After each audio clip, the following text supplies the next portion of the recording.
I'm a little bit nervous, to be honest with you. Is this Mark right here? Yes, sir. Let him know he's live. Mark, it's Bubba. You're live. Oh, I am? Okay. I'm just going gonna on, guys? listen, Mark. I'm just gonna be completely honest with you. I'm really nervous about interviewing you. Oh, why is that? I've interviewed a lot of people, and I'm really, really good friends with a lot of people just because you're kind of like the man. Like you're the dude. Like No, bro. It's your world. I'm just glad to be living in. Billions. You've been on Billions 2 times. You're on Entourage. Like, what's not to like about you? Went to Indiana University. I'm from Warsaw, Indiana. Did you know that? No, I did not know that. That's cool. Warsaw, Indiana. What famous NBA player came from Warsaw, Indiana, Mark Cuban? I don't even know, man. Who came from Warsaw? Rick Fox.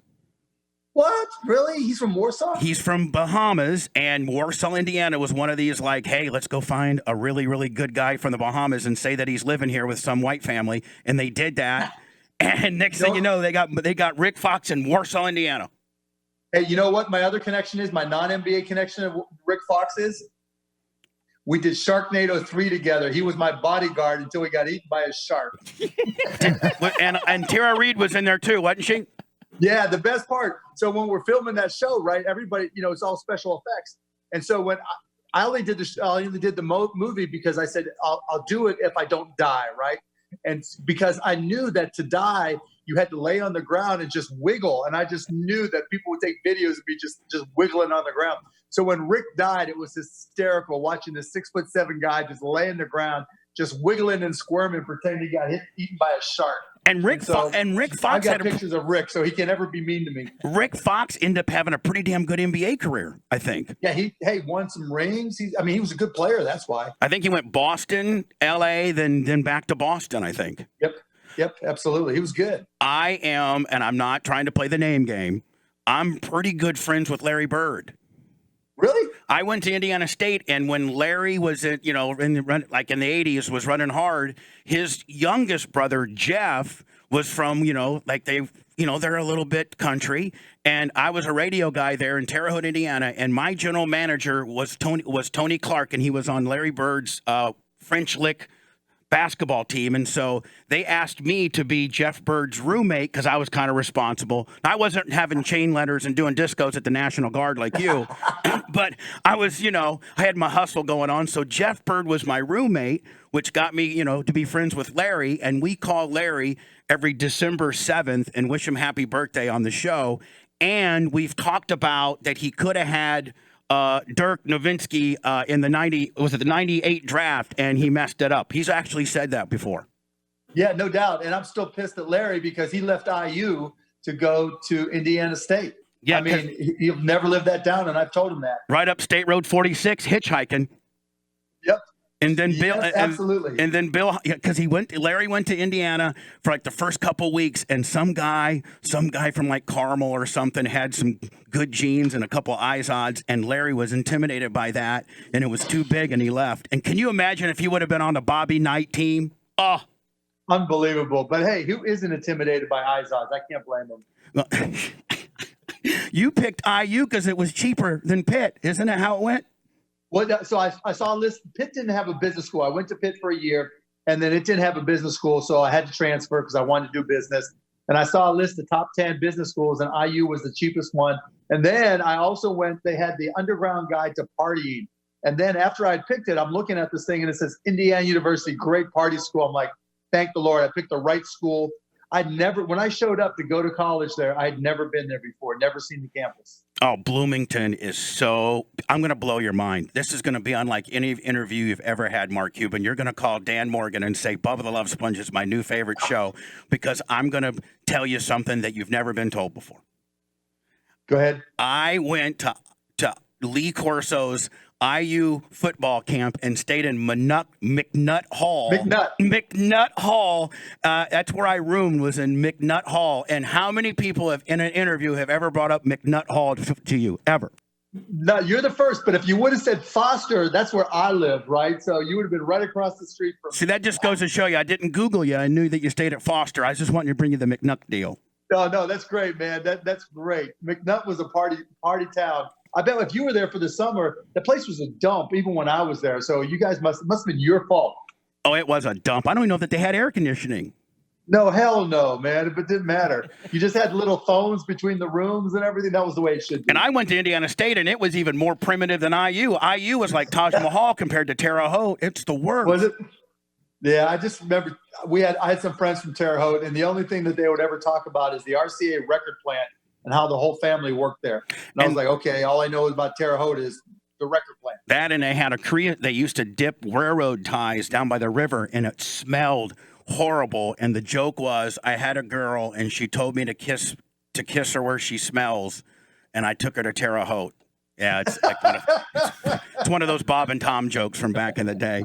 Mark Cuban, obviously everybody knows who Mark Cuban, the owner of the Dallas Mavericks, and I've been trying to get him on the air for years. I asked my friend Quinn Buckner to get me in touch with you, and he wouldn't help me.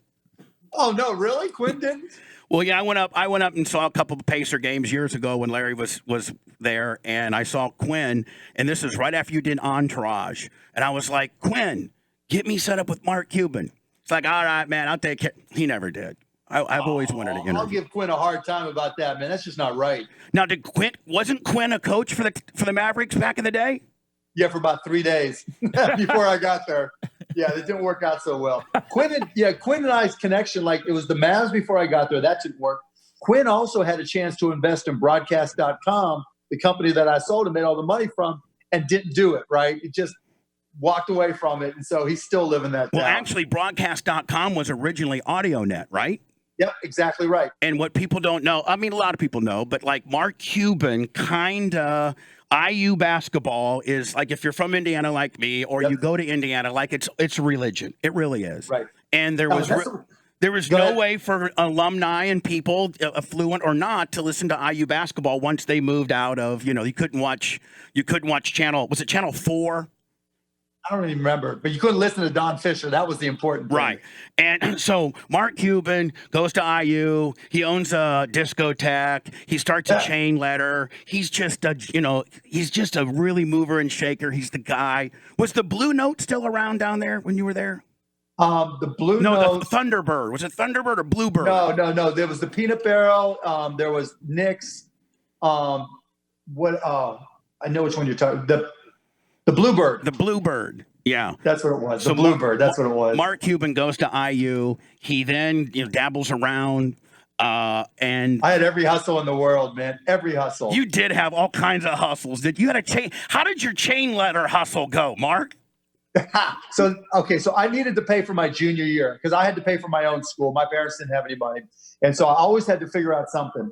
And so it was like someone brought this chain letter to me. He's like, okay, here's what you do. You send $50 to the first person on this list, and then you take their name off and then put your name at the bottom, and you go sell it to all these other people. And every time they do the same thing, your name moves up the list till you get to the top and you get all the money. Well, what I did was I made sure that the people I gave it to sold it to other people. So I helped them sell it to make sure my name got to the very top. And then when it did, and it kind of like branched out and networked out, I was living in Foster Quad, and I would just go and pick up my $50 checks or $50 in cash from the little mailroom every day.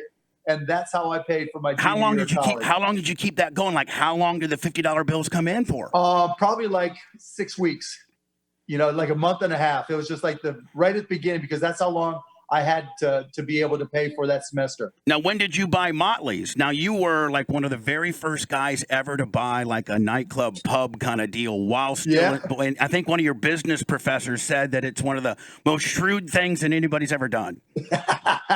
Yeah. So going into my senior year, I had to figure out again how to pay. And I'd gotten a scholarship, student loan. I got a scholarship for $500 and I got a student loan for $2,200. And my rugby buddy, Evan Williams, was partnering with me. And so we had been throwing these parties. I was acting like a party promoter, and at this place called the Silver Dollar Disco. And it was getting killed except when we had these parties, because we would just let all our friends in and charge a cover charge and have these drink specials. And I was like, why don't you let me buy it? Because you're getting crushed. He was like, sure, you need to come up with, X number of thousands of dollars. And I'm like, okay, but we're going to change it. It can't be a disco anymore. Disco's dead. And so we played it into, this club that played rock music, all different types of music. had a dance floor, took out the lights from the dance floor, and renamed it Motley's Pub because we were a motley crew of people putting it together for my rugby team.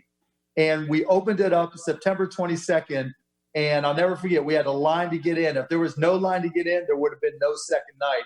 And it was great until we got busted for underage drinkers because by that time I just turned 21 and I let all my friends in. Well, yeah, because you got like a couple of hot, couple of hot 19-year-old, tri-delts that'd be like, "Oh, Mark, please, Maybe.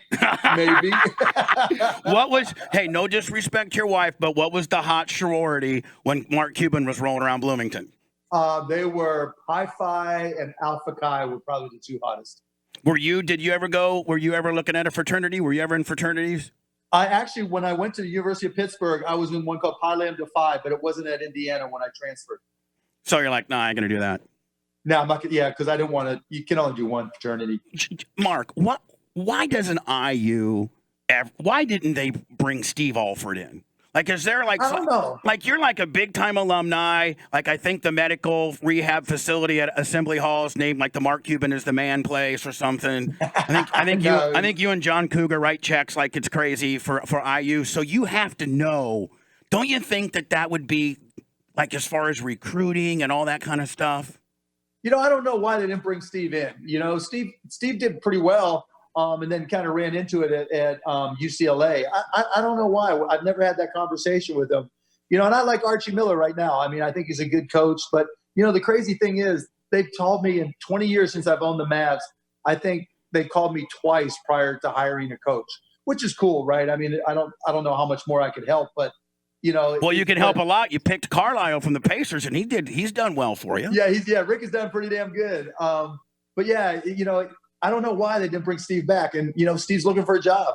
What I think is he coaching right now? I think he's at Nevada Ass Bucket U or something like that. Like, the Nevada Wolf Pack. I mean, Yep. He's I don't know. I always liked that kid. And by the way, a former Dallas Maverick too. Did you know that? Absolutely. Yep. Because shoot lights out. He never really did anything. Second round. That wasn't with you though, was it? No, that was before me. Yep, that was back in the 80s. And I remember everybody in Indiana gave the Pacers a hard time because they took Reggie Miller over Steve Alford, and everybody's like, "Oh man, this sucks. Steve's gonna." And boy, Reggie Miller went on to kick some ass.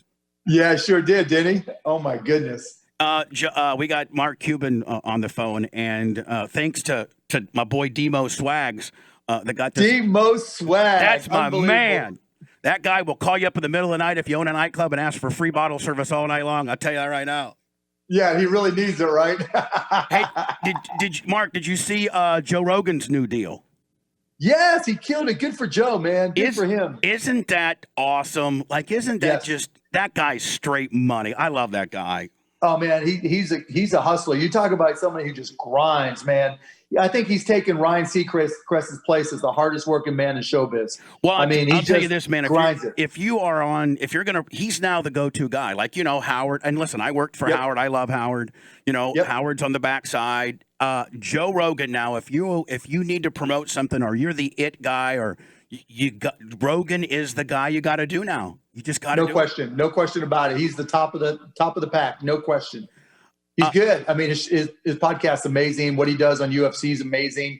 He's a good guy. He's opinionated, but he backs it up. I like Joe. I like what he does. He's really good. You got Pandora, you got iHeart, you got Spotify, you got. That's all kind of a branch off of AudioNet, isn't it? Oh yeah, we did all the same stuff. We had hundreds. Probably by the time we sold, we were past 1,000 radio stations, and people creating their own content, all that stuff. We had, a jukebox. We were Pandora, Spotify, YouTube, you name it, all back in the 90s, which is crazy to think how long it's been. Well, people's like, oh, Joe Rogan, got rich, got lucky and what have you. But think, okay, great. And you're worth $4 billion or whatever. But think about how much all those companies are worth. And they're all a splinter of the technology that you sold Yahoo. Oh yeah, look, I mean, we started the whole streaming industry, and you say about what you will. Would have happened anyways, but we were there first, and we just grinded out, man. We did the first of everything: first bowling match, first live wedding, first radio show, you name it. We put it all on the internet first, which I'm proud of, man. It was a lot of fun, a lot of work, and Joe does the same thing.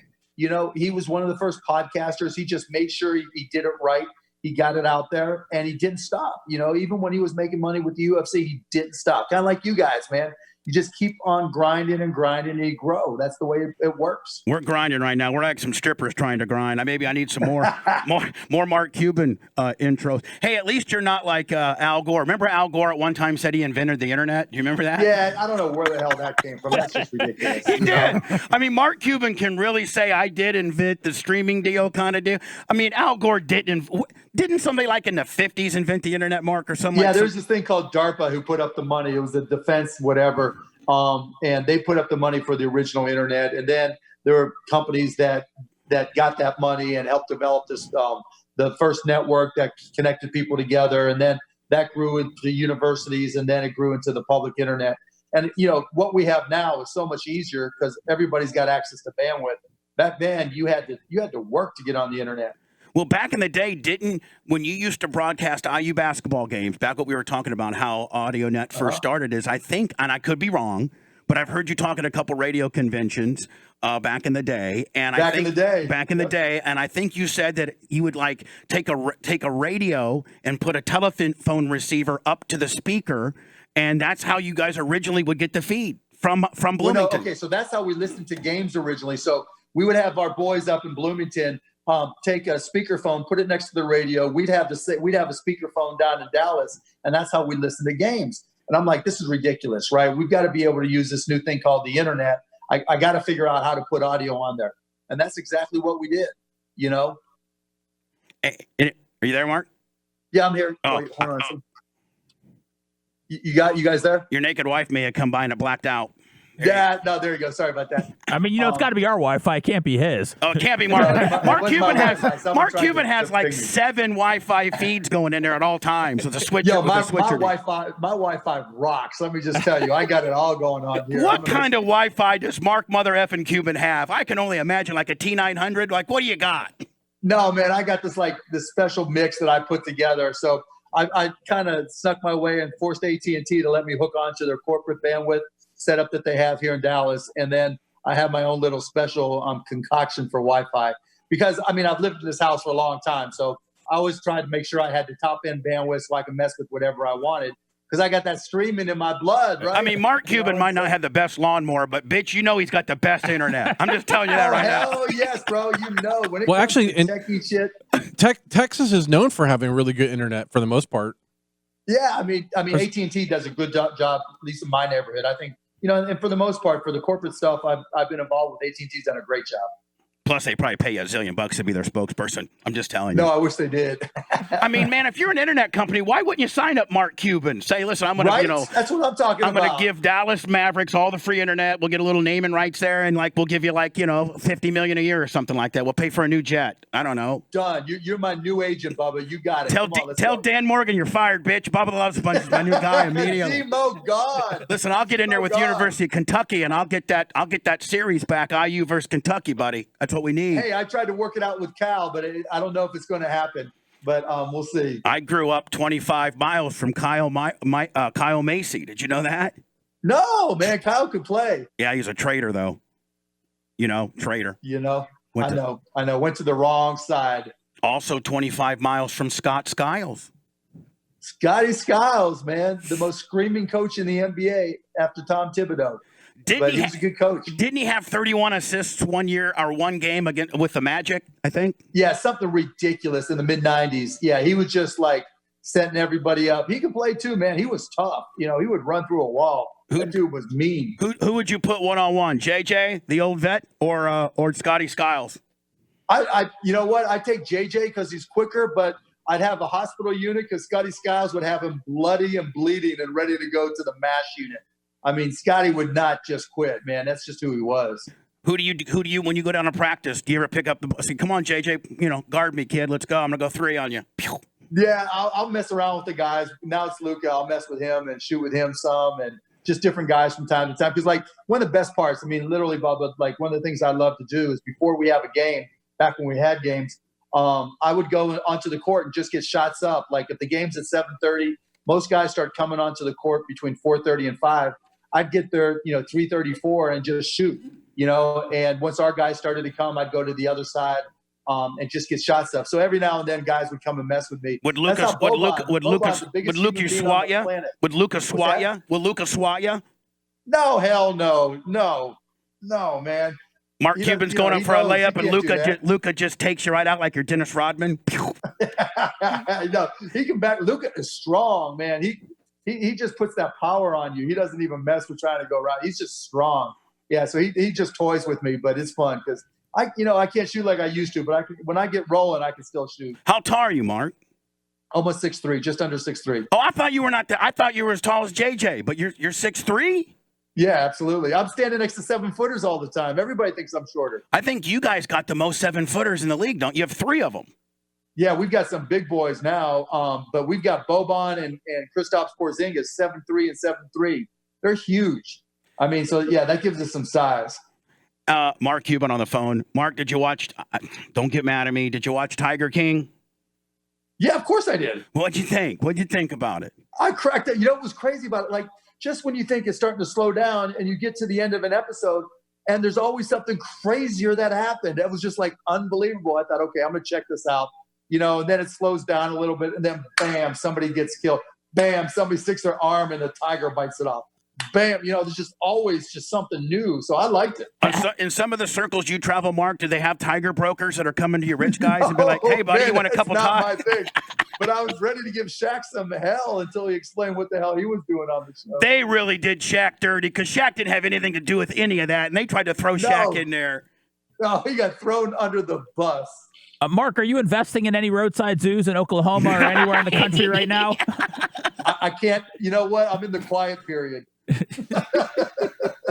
Well, I know you watched The Last Dance. It looks like Horace is mad at Michael, and that people are saying Scotty got thrown under the bus, and Worm, he ain't really saying much. What's Mark Cuban's Reader's Digest take on The Last Dance? I liked it a lot. We got to see a side of Michael that we knew was there, but didn't really ever see. We got to see the good and the bad. And yeah, when you try to tell a documentary about one guy and it's part of a team, it's always going to be tough to present everybody else the way they wanted to be presented. So, I mean, yeah, I can see why Horace is mad. I can see why Scotty would be mad. Dennis, I think, came out smelling like a rose. They could have thrown him under the bus, but I liked it. I liked it a lot, man. It was crazy to see the stuff that the guys did that I would be pissed if it happened in our locker room. Have they ever asked Mark for that type of access for either your world or the Mavericks world? I mean, have they? Yeah, they've asked. I mean, like, behind the scenes type stuff, and I always say no because cameras change people. People don't act the same way in front of a camera as they do without the cameras, and so I've always said no. Plus, I know that you'd always have final control, but like Carol Baskins isn't really happy with the documentary people right now because they really did her dirty. Oh my God, she looks awful, man. And hey, now they're good. They're doing a dramatized, like a movie of the week type thing with Nicolas Cage. And that's going to even be more brutal. I think Tara Reid's going to play Carol Baskin, they're saying. That'll be great. Because she's good. Tara will crush that role. Mark Cuban for a few more minutes. Mark, we're going to play the off of top of Mark Cuban's head game. You ready? I'm just going to mention a name and just right off the top of your head. I'm not laying for you. Some of the name. Are you ready? Uh-huh. Babe Laughlin-Berg. Oh, I love Babe. He's Dallas now. Quarterback at IU. Love him. Am I the only guy to ever ask you about Babe? Yes, you are. Quarterback while you were at IU. Poor IU had a horrible football team every year. Did they not? Well, yeah, we went when I was there. It was the first time we had gone to a bowl in like 15 years. We went to the Holiday Bowl and we won, and the whole campus went nuts. We're like turning over cars. Played BYU. They played BYU. Did they not? Yes, they did. The Holiday Bowl. Here's a little trivia for you. Timmy. Shoot. What's the name of the Raiders? LA Raiders, not Raiders. LA Rams football coach. Seth, the guy, the real young kid who. Yeah, Goff, not Goff. That's the quarterback. Anyways, his dad played on that football team. Sean McVay. And dated a girl from Evansville, Indiana, Cindy Fuchs, who I was really good friends with. And that they played on that IU Holiday Bowl team. So there's your connection to the LA Rams. And no other broadcaster's ever been able to get that out of you, buddy. You are the very first, bro. Your questions are just insightful, decisive. They just opened me up. I mean, who's ever going to bring up the fact that you know Roy Tolbert and Butch Carter? Come on, buddy. Come on now. You're right, man. Roy, we used to play pickup with Roy and Butch a little bit at the Hyper building. I'm always going on that. Yeah, so anyways. Randy Whitman, the man from the 78-79. Yes, sir. Absolutely. I just saw him not long ago. So Randy Whitman drinking beers. That's my off the top of the head, because we were at Nick's when Bobby Knight came back. So we all went to Nick's and hung out and got beers together. Were you at the Philadelphia Spectrum when they won it your senior year? No. You didn't go? No, I couldn't afford that shit. Are you kidding me? When Bobby won it in 80-81, I think that the Sweet 16 and the Elite 8, if I remember right, were in Bloomington. It was unprecedented that IU would be at Assembly Hall playing the Sweet 16 and Elite 8, if I'm right, I think. I don't remember. Honestly, I don't remember. Hold on, your senior year. Man, I'm embarrassed. Your senior year, they win the national championship, and it's just a blur from the Sweet 16 on. My whole senior year was a blur.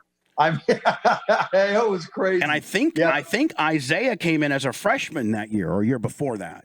Year before, I think, yeah. How do you think? No, that was his first year. Because he wasn't there 79. No, that was his first year, 80-81.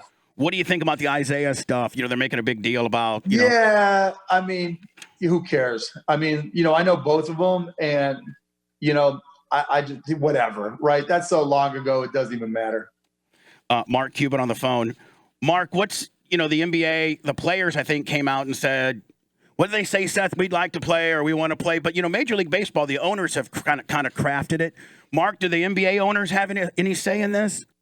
Yeah, I mean, of course. I mean, we've got the final responsibility on our end, but I think everybody wants to play. I want to play. The other owners want to play. The league wants to play. Man, we need some basketball. I am so ready. I know our guys are. We just had a group conference call yesterday. Everybody's ready to get back playing.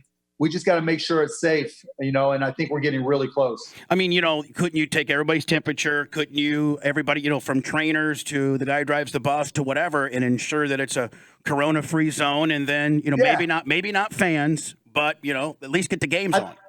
Yeah, I think we do the Hotel California version where we take everybody into one big resort, whether it's Vegas or Orlando, wherever, and you check in, but you don't leave until you're eliminated from the playoffs. And I think it's Mark Cuban's NBA Survivor Series. Yep. Off the top of your head game, Jason Kidd. Love him. Ring. Got me a ring. Wesley Matthews. Beast mode. I love Wes, man. Yeah, there's a song called "I'm a Beast," right? And Wes and I used to just jam that during workouts. How cool are you if you're the owner and you're jamming "I'm a mother effing beast," shooting threes with your boy Devin, huh? No, Devin, Wes, man, they're just good guys, man. Really like them. Corey Brewer helped us win Game 2 against the Lakers in our championship run year. Deshaun Stevenson. Lincoln tattoo that I can still never figure out, had an ATM in his house so he wouldn't spend too much money. And I guarantee you, Mark Cuban, that's the first time you told that story too, buddy. No, maybe the second, but it's been a while. Mark, I'm almost embarrassed because I've had good questions up until now, and now I'm officially going to be that cheese penis radio guy when I say Michael Jordan, LeBron James, and I apologize for even bringing it up. That's okay. I think it's a great question. I think Michael had more killer than LeBron did. So if you put a good team around Michael, he would win more rings and be a better player. I think LeBron makes the players around him better. LeBron has a better basketball IQ, but not the killer that Michael has. If I had to start a team from scratch, I'd take Michael. There you go. Yeah, there you go. That's what everybody's saying. Yeah, you have an erection right now, don't you, Seth? Well, I mean, it's nice to hear. He's seen it all. He's close to the game. I mean, we're just idiotic fans. I mean, we're allowed to have an opinion, but I mean, it's nice to hear somebody that is a expert to hear their take on it. Mark Cuban, did you think that Luka was going to be this good? I mean, when you pre-scouted the guy, did you knew you'd get this? This guy's a stud. I didn't know he'd be this good this soon. And, we knew he could play. And we knew he played with men, as a boy. And that says a lot. I mean, you don't win an MVP as a 17-year-old or 18-year-old in the EuroLeague unless you can play. But I didn't think he'd be this good this soon. I didn't think he'd be as good a guy as he is. I didn't think he'd be as hard a worker as he is. I didn't think he'd be as smart business-wise, just street smart like he is. He's a good dude, man. I love talking to Luka. He's a lot of fun. Mark, do the guys ever come to you that, and that are making a lot of money and say, Mark, we want to be smart about it. We don't want to go through the average thing that athletes do sometimes. Can you do you offer like an investment, deal with Mavericks? Oh yeah, all the time. Guys will ask me questions about this business or that business. I've done conference calls with their advisors, and because people are bringing them deals all the time, and so they're always asking me about different things, good or bad, and because they're getting pitched everything, and a lot of them watch Shark Tank too, so they'll ask me about that stuff. So they're trying to learn because most of them haven't come from money, and it's the first time having to make decisions about it, and so they look for help. The smart ones do anyway. Some guys just think they're one boy, they're one guy, whoever. Yeah, their friend's gonna buy a restaurant and a nightclub. All kinds of dumb stuff. Yeah, exactly. So Mark, out of all the players that you've paid hundreds of millions of dollars to, or that you've played around or who's been the best with money? You know what? I don't know who's going to say who's going to be the worst with money because that would probably be calling somebody out. But who's been the one guy? I think Shaq's been good with his money. Yeah. I think Kobe, God bless him. I think Kobe was good with his money. Shaq, Kobe, Magic are good. Dirk is really good, man, because he never spent anything. He kept every nickel he had. He didn't do as many endorsements as he could have, but the ones he did were bigger, which is smart. I think Reggie Miller's done a good job investing. Speaking of Reg. There's been other guys, Brian Cardinal has done a good job, believe it or not. Guys that you wouldn't expect that didn't make huge money, but they were smart with their money. What's the best investment Mark Cuban ever made? And this is my last question, Mark. The best one, maybe it was Rugged Maniac. Maybe what was your best investment and what was your worst investment? So my best, just random investment company I didn't start myself was probably a thing called Alyssa's Healthy Cookies. And this guy, Doug, was living out of his car with his wife and little baby in Florida. And he made these cookies, and he sent me an email saying, look, I'm stuck. I don't know what to do effectively. And I'm like, well, send me some of the cookies. Let me see what you got. And so he sends me this cookie. It's huge ass cookie. And, like I always do, man, I'm always trying to figure out how I can, lose weight or whatever. And so I'm looking at the back, and the nutrition, this huge cookie is only 190 calories. It's got all this fiber, low net carbs, all this stuff. And so I'm like, oh, that's good. So it passes the first test. I open up the package and I pull off a little piece. I'm like, damn, this is good. And then I pull the cookie out of the package and it all falls apart. And I'm like, that's his problem, right? People want to buy a cookie, and you can't just eat a cookie, one little piece at a time in the wrapper. So I invested $75,000 for 40% of the company, and then I helped them. And so we changed it from this big cookie to these little thing called oatmeal bites. Alyssa's Healthy Oatmeal Bites. You can get them in grocery stores, and you can get them on Amazon and Walmart and other places. But now we put them in packages of 8, and they're just amazing. It's 360 calories for 8 cookies, high fiber, low net carbs, all natural, all that stuff, high protein. And this last year, we'll probably do, the last 12 months, we'll probably do 19 million in sales, but they sell themselves. So we don't have to spend anything on advertising. So literally we make in profits, 19, 20 million in sales, and he'll make $9 to $10 million in profits this year. My man. Oh my God. Starting from his car. Now he's a big timer, right? Does he even take your call? Does he even take your call? It's I don't even know who Mark Cuban is, bitch. I own this cookie company. That's exactly right, man. The cookies are good. Literally, I have them for breakfast every single morning. That's how good they are. Now, on the other side of it, what's the big turd, Mark? Now, see, that's not nobody wants to ever ask. I won't throw somebody under the bus. So here's the 2 deals I didn't do that I should have done. Top Golf and Uber. Oh, well, screw Uber, but Top Golf. Yep. Mark One Cuban. of my guys started. And I'm not a golfer, right? I'm like, I don't know anything about golf, man. I don't know. It sounds fun. I'd probably try it, but I don't know what to do. And these guys were going to have to spend millions of dollars just to open up a location. I'm like, you want me to give you millions of dollars? And even if it sucks, I don't use it because I don't like golf. He's like, yeah, it's going to be big. I'm like, whatever. I hope it's big for you. Crushed it, obviously. Oh, he's crushed it. And then Uber, they came to you and be like, hey, Mark Cuban, we got these cars, Even worse. right? So Travis Kalanick, the guy who started it, he and I had a company together, Red Swoosh, that he actually built. I helped him save it. He was about to go belly up, invested in him. He busted his ass, got that company sold, started Uber a couple of years later. And he's like, he sent me an email. I'm like, dude, you're going to have to fight all these taxi cab commissions. You know, you want too much money. I'll give you X for Y. And he just blew me off and got all this money from Silicon Valley.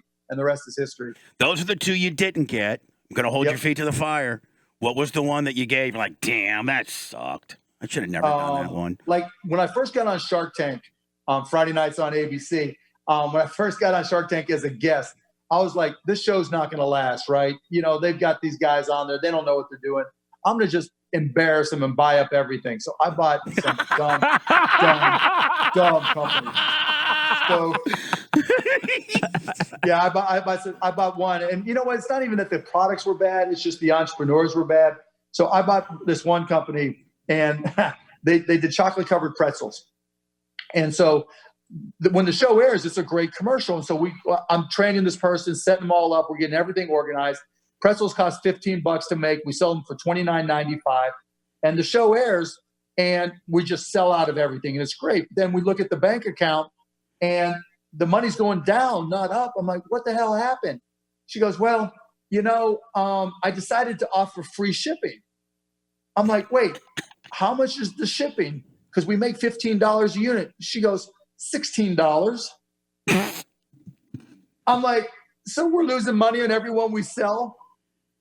Yes. And I'm like, oh my God. I mean, that was just, and so, yeah. So, I mean, that's just the way it works sometimes. That probably was the worst, because they could have been making a lot of money and they just gave it all away. Well, listen, I have a confession. I had a company that was in front of you, and they had to take my name on it last minute because of the stupid sex tape that came out that crushed me. Do you remember a guy and his wife came out with chicken dip? It was Back Nine Barbecue chicken dip. Yes, I remember that. It was good, but it was like 9 zillion calories each. But listen, that was hold on, buddy. That was Bubba's. That's Bubba's chicken dip, and that's right when the sex tape broke, and the producers told my guy and his wife, we cannot name it Bubba's Chicken Dip because Bubba's a bad guy. And did you know that? That's crazy. Yeah, and I think you guys offered something. We went on and got Publix distribution and was killing it. We got Publix distribution, had 1,300 grocers. We were I had about 300,000 in it. On our first order, we punched out. We were even. And then the people that manufactured it, they substituted an anchovy-based sour cream instead of the ones that we called, and we got a recall. And then, you know, once you get recalled in the food industry, it's like kid touching. You might as well touch kids. Oh, my God. Yeah, I mean, you're done. You're done. You can't have a recall as a food deal. And boom. So then we tried to sue the company and they went bankrupt. Of course. Can you believe that, Mark Cuban? Yeah, I've had that kind of stuff happen before, man. You almost said that. I had that crap happen before. Yeah, exactly. Hey, listen, I know I took a lot of your time up, but I love it. That was fun, man. I loved it. My sister called up. She went to Purdue, and I'm like, listen, I'm not even going to bring that up to Mark Cuban, Tara. Stop. Yeah. You don't have a sister anymore. She's much more successful than I am. She's cool. And she went to college. I flunked out of Hey, to show you how stupid I am, I flunked out of Indiana State. Hey, you know, but at least you were good at it. Yeah, it's true. Hey, I know Larry Bird, I know Quinn Buckner, and I know Mark Cuban. And Demo Swags. What else do you need in life? Hey, as long as Demo Swag's at the top of that heap, you good. Do you actually know? Good. Here's the last name game I'm going to play. Do you know who's a really, really good friend of mine? I've been to his house a couple times, and he's a fellow Dallas guy. Deion Sanders. Deion Sanders. I love Deion, man. He's fastest human on the planet for a while, man. Do you ever see him? Do you ever see Deion? Does Deion ever, you ever, see each other? Yeah, I'll see him at games every now and then. I see him at charity stuff every now and then. And actually, my nephew beat his son in football, so I saw him there. That was the last time I saw him. Hold on. Really? Yeah. Yeah, my nephew played defensive tackle, backup defensive tackle. His son was the star. Yeah, my nephew got my genes. I'm going to tell you, his son got his. Deion Sanders is going to be, I'm telling you, Mark Cuban, I think he's going to be a college football coach soon. He can motivate kids. He just needs a chance. Yeah, he is a good motivator, man. He gets it going for sure. He can preach. Yeah, I don't know football. I have no clue, but I like Deion. He's a good dude. Are you a Cowboy fan, Mark? Yeah, I'm Cowboy and Steelers, but Steelers #1, Cowboys #2. Do you and Jerry Jones kind of compare bank accounts every once in a while? Be like, hey, Jerry. No, man, but we'll talk. I like Jerry. We'll have scotch. Jerry likes the scotch, man. I'm not a scotch guy, but the one time I drink scotch is with Jerry because he's always got the best scotch. Like, he's like the generation of pimps ahead of you. Like, he's a generation ahead of you on the pimp scale. Oh my God, he's got it locked down too. He invented pimping. I mean, he's got it locked down. The stories he tells, he's probably the best storyteller I've ever drank with ever. See, you're kind of like, like Jay-Z and those guys, those are new money. You're like mid-level, like, midlife crisis money, and then Jerry would be old school money. Yeah, Jerry, but Jerry busted his ass to get what he got, man. He was always destined to own a football team no matter what. That was his goal in life. And he got there, so I give him credit. Just and like the you. stories along the way, man, are incredible. Hey, Mark, I look forward to talking to you, my friend, and thank you so much for answering some of my stupid questions, my friend. No, man, I loved it, man. It was a blast. I appreciate it, and thanks to Demo and everybody who got us hooked up. You been keeping up with Billions at all? Yeah, I just started watching the new season. I'm not on the season, so I was kind of bummed, but yeah, I just got through the first episode because I just finished Tiger King, and I was watching The Last Dance and watching Ozarks too. So now that I'm finished with all those, now I go on to Billions. Hey, we remember that guy that was Joe Exotic's campaign manager that saw the guy kill himself? Yeah. His name was Joshua Dial. We had him on the phone a few weeks ago, and he said, on our show, he said this, that Joe Exotica, because he didn't immediately get up and help the guy who killed himself, which there's nothing to do, and he was in shock. They punished him and made him watch the video of the guy that got or the girl or whatever that got his arm chewed off as punishment. That's sick. Yeah, that's the kind of stuff we bring out on our show. Hey, Mark, hopefully we can have you on again soon, buddy. Absolutely, Bubba. Anytime, bro. I appreciate it. Seth, appreciate it, Bubba. You guys are great. Thank you, Mark. We look forward to hearing you back from you, buddy. Good luck in getting the season going, and tell Luca he's the man. I sure will, man. You guys take care. Stay safe. Bye, Mark. See you later. Take care. Man, I love that guy.